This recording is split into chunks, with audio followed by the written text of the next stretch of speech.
Good morning. My name is Amanda Simpson, and I'm going to do this next book talk about the book Swimmy. Swimmy is written and illustrated by Leo Leone. Leo Leone published this book in 1963 with the publisher Alfred Knopf. Now, it's been published many times after that: Scholastic, Random House, HarperCollins, but originally Alfred Knopf was the publisher. Swimmy is a children's book about a little black fish named Swimmy. And Swimmy lives in the ocean with his family, but his family looks different than he does. They're little red fish. And so one day as they're swimming along, a really bad fish comes along and eats all the red fish, and only Swimmy escapes. So Swimmy is alone, and he's scared, and he is sad. So he decides he's going to start swimming through the ocean until he can find another group of fish. And as he swims along, he meets lots of sea life. He meets fish pulled by an invisible thread. He meets a lobster that moves about like a water-moving machine, a jellyfish, sea anemone that's swaying in the water like it's in the wind. Until one day, he comes along another school of red fish. But these fish are hiding because they're afraid of being eaten. So the school of red fish and Swimmy synergize, and they form a plan that they're going to pattern themselves like one large fish, and that they'll swim together like one large fish. And once they have that practice down, Swimmy will be their eye.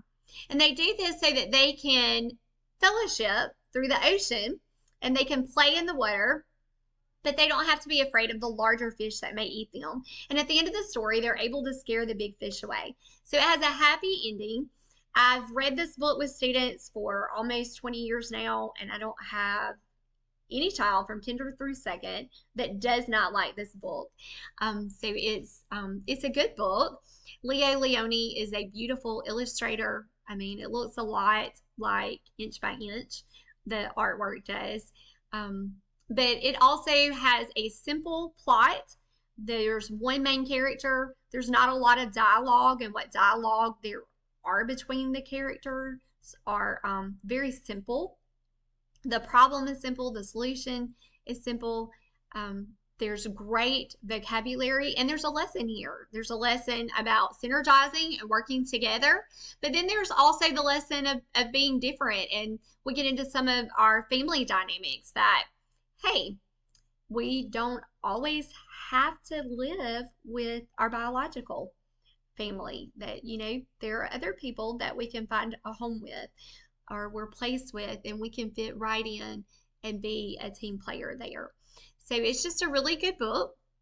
Again, I've read it from kinder through second grade, and each time it's a joy to have in my classroom.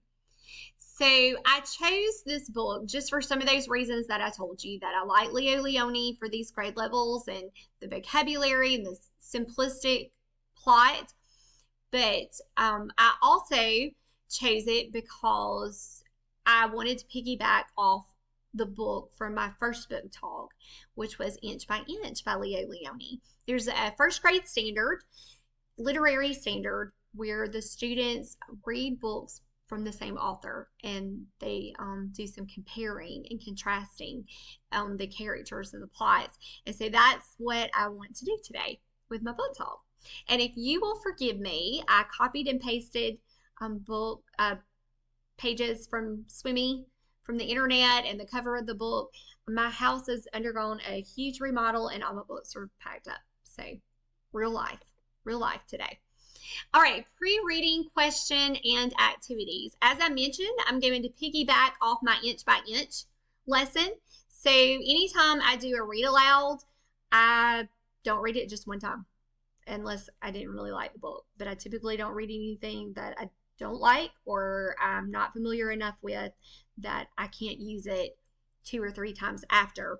I like for the first read just to kind of be a listening read, but I can do something with it the second time that's a little deeper than the first time.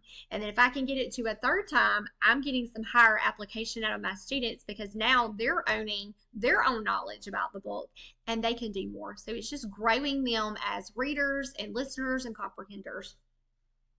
So I'm going to piggyback off inch by inch. I have two pre-reading activities.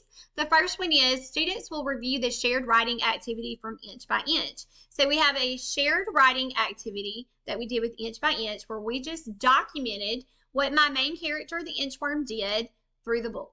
That's it. So I'm going to pull that anchor chart out. I'm going to paste it up. It's probably already going to be hanging up because I just did it. Like I did it last week, or I did it Monday, Tuesday, Wednesday, and now I'm bringing in Swimmy for Thursday and Friday. But we're going to go back over that shared writing activity.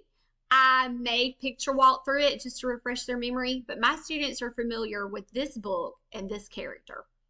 So I'm going to explain, after we review that information, that I have a new book written by Leo Leone, and this book is called Swimmy. And we are going to compare and contrast Swimmy and inch by inch. I want to compare the inchworm and I'm going to compare Swimmy from the two different stories. So that would lead me to my second pre-reading activity, a name and notice. We're going to name and notice the similarities and differences between the inchworm and Swimmy, judging from the cover. So we're going to do a cover clue. I want you to look at the cover and tell me what you notice, what you notice about the character Swimmy. This is Swimmy, and the character the inchworm. What do you notice? I want you to name it. And so I'm going to record it. I'll put a chart on the windscreen or a Venn diagram and just document what they're telling me in this. I mean, really, it's another shared writing as well. And so my pre-reading question is, using the cover as a clue, how is the inchworm from inch by inch and Swimmy alike? How are they different? So I'm going to start preparing their minds for what I want them to do later on. I'm getting them ready. And we're going to kind of start this explicit teaching with a we do. We're doing this all together. So they would tell me, they're both small characters. Leo Leone chose small characters. They would tell me that they both are in their own habitats. That's the similarity. But we have differences in the habitats too. We know the inchworm is in the grass and Swimmy is in the ocean. We would probably discuss that the Swimmy is a fish and the inchworm is a worm. So those are some of the conversations that we should be having in this pre-reading.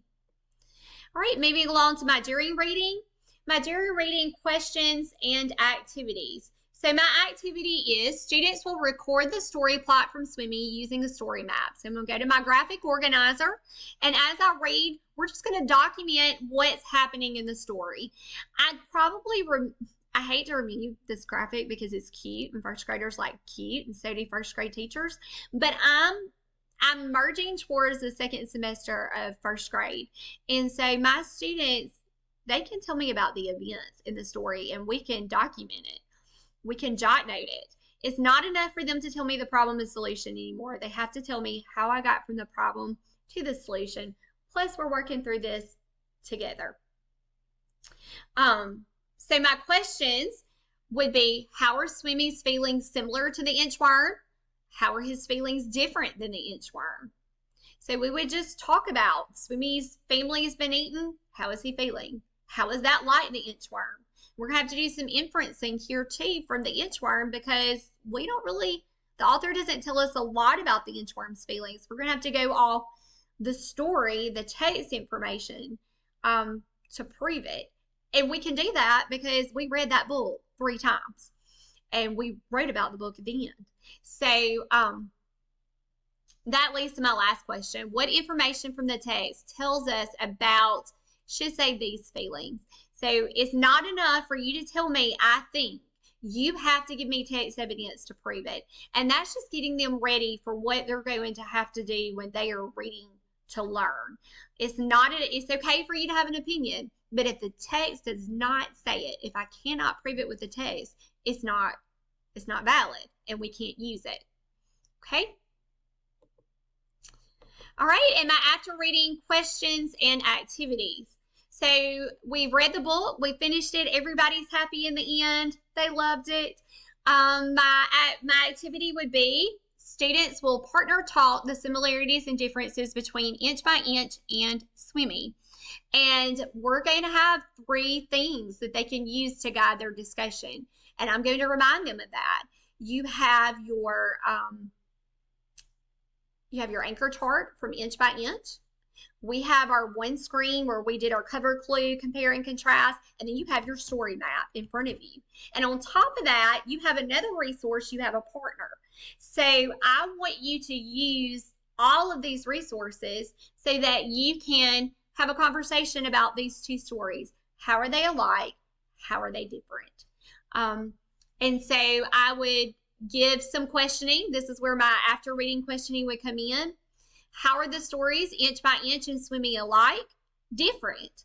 And then I would give them a statement for a prompt to just remind them, hey, this is what you need to be thinking towards. Think about the characters, character feelings, setting, problem, and solution. And so we would come back together as whole group and we would talk about what our partners had to say. I wouldn't document any of that because then I'm going to send them to their desk to complete a Venn diagram comparing and contrasting Inch by Inch and Swimmy. And again, I'm going to remind them of all those resources they have to help them. Now, they're not going to be able to go back and talk to their partner for this, but they've already talked about it. And so one thing I really preach is to my students and the teachers I work with, if I can talk about it, I can write about it. And that's going to be a good practice in my classroom. So we've talked about it small group. Our partner talk. We talked about it whole group. So now we're ready to write. And this will be my end result. I chose these activities and questioning because it's building. There has to be a lot of text connections made here. And again, like I just mentioned, we're pulling from resources to make this happen. And so it's just good scaffolding activities. It's departmentalizing information and then threading it together. And I hope that you can kind of see it that way. That's just how I see it. When I start with a simple thing, all right, remember Inch by Inch. Now let's bring in Swimmy. Let's cover clue. Let's document our story. Let's go back and look at our anchor chart. And then we're going to put these together. And so I don't think I mentioned why I chose the questioning in the during reading, but I'm going to go back to that really quick. I chose these questions so that they're able to make those text connections. And like I said, I'm thinking farther out. I'm thinking into another grade level skills that they're going to need. I hope that this has been enjoyable for you. I've been excited about this lesson. I hope that you have a good day. Thank you.